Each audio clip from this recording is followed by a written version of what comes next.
あんたやっぱり薬を減らした方がいいぞ。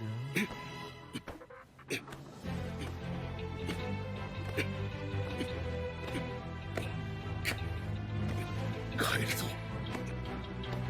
帰るぞ、玉尾。I'm literally gonna wait for you. And I see you're gonna be like, nah, I'm not gonna like it. I'm just keep watching. Just subscribe. And you think the clip gonna cut right here, but it's not, because I'm still waiting for you to click that like button. And the subscribe and the post notification button.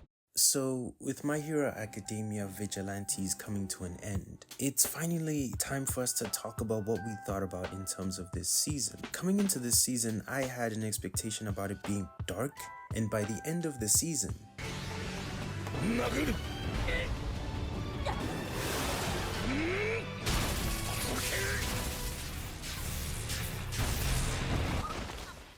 yeah, don't ever test My Hero Academia again. But before we actually talk about what this season actually did, I think that it's just mandatory that I play one of the best songs from this season.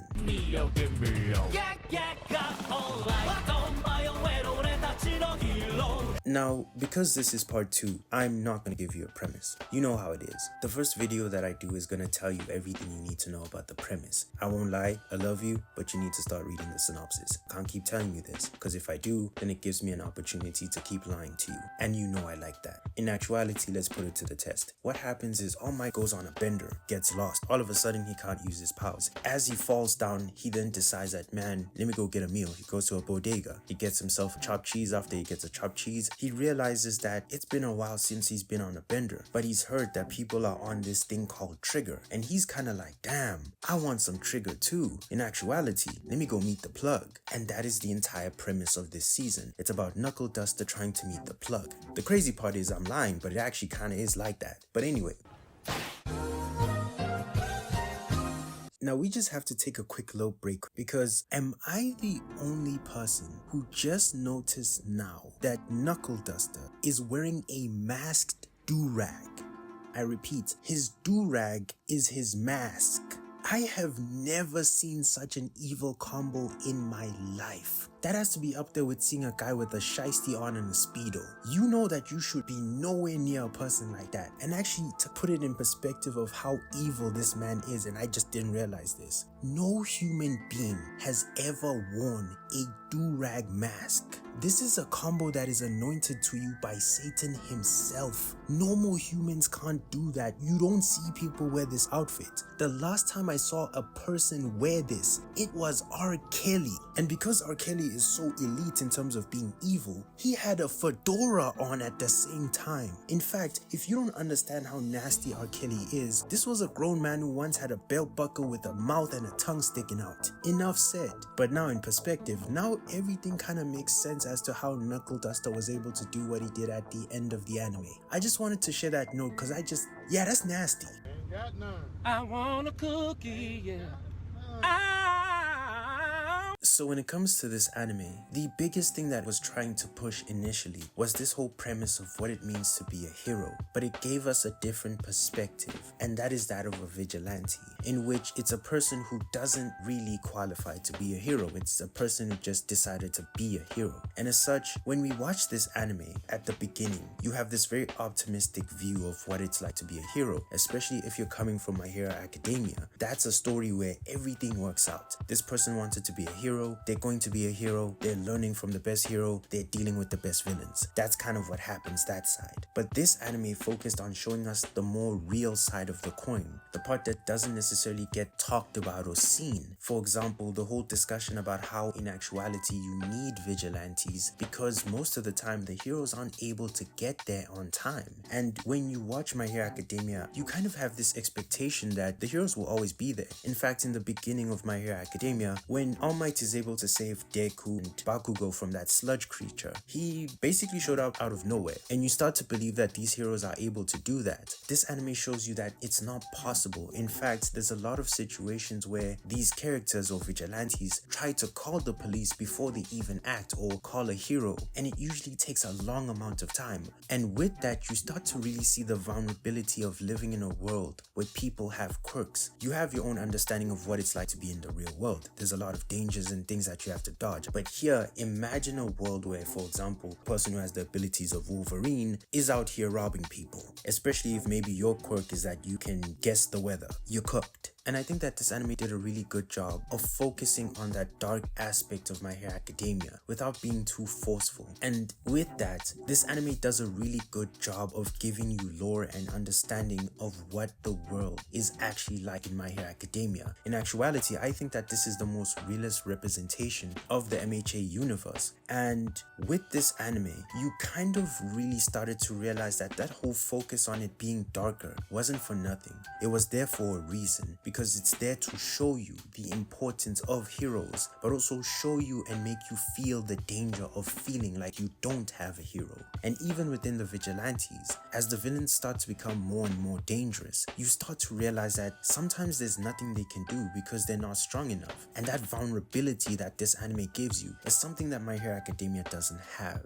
In fact, by the end of the anime, there's something that's explored. Now, side note, if you haven't watched the last or second last episode, close your ears. One of the biggest premises within the anime was that we were trying to find out who's the person dealing trigger. By the end of it, the person who seemed to be the most focused, Knuckle Duster, reveals why he's doing that. And we learn that it's because his daughter has been taken over by another individual who we still don't know who they are. But by the end of it, you start to realize the kind of twisted mentality that can come with being a vigilante. Because within the story, we thought that Knuckle Duster is focused on helping people, but in actuality, he's focused on himself. He's not really a hero. And that kind of switch up makes you think about what they said at the beginning. What is a hero and what is a vigilante? Because most of the time when heroes talk to vigilantes, they kind of talk to them in a way as if they're exposing them for being selfish or doing certain things for their own motives. But at the beginning, you believe that no, that's not true. They want to be heroes, they want to help, and some of them do. But Knuckle Duster, the person who mentors the main protagonist within the anime, we thought that he's a person who's just about justice, but we find out at the end that he's focused on his own goal. In fact, by the time he's done, he gives up being a vigilante. And that sort of giving up moment was super significant because it kind of showed you that what the heroes said about some vigilantes is true, and the most instrumental figure within starting this journey literally lived up to that definition,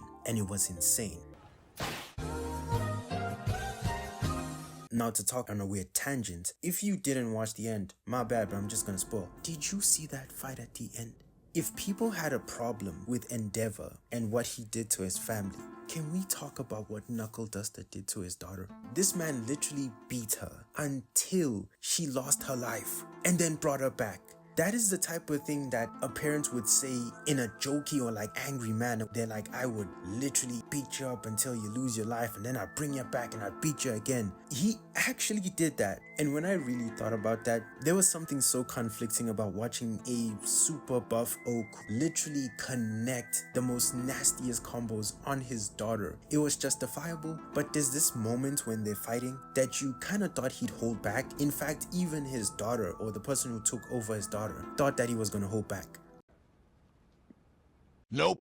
Side note, this is just a gross conversation, but did you see how big that queen bee that he pulled out of her eye? Like, she's definitely blind. She does not have an eye. There's no way. That bee must have been touching her brain. I don't even think she has a brain, but either way, that was just disgusting. So with that, I kind of have to say that there's not much to really talk about in terms of the anime. The anime had one big purpose, basically show us what happens in the world of My Hero Academia. And in my opinion, it achieved its goal. It showed us a different side, it taught us a bunch of lessons, and I think that when you watch My Hero Academia or when it returns for season 2, you're a better person for it because you have a better understanding and you start to see things a bit differently. And as such, you couldn't have asked for more from a spin-off. You have to applaud My Hero Academia. They started off with a bad reputation of this anime just being a money grab, and by the end of it, we got way more than lore. We saw certain characters, they made cameos, but it was its own anime. But its story was so good that it affected the way that you can see the main story. So that's all I really want to say about this anime. It was a blast watching it every single week. It was a blast learning a bunch of stuff, and I look forward to seeing what season 2 can do because clearly they care about this project.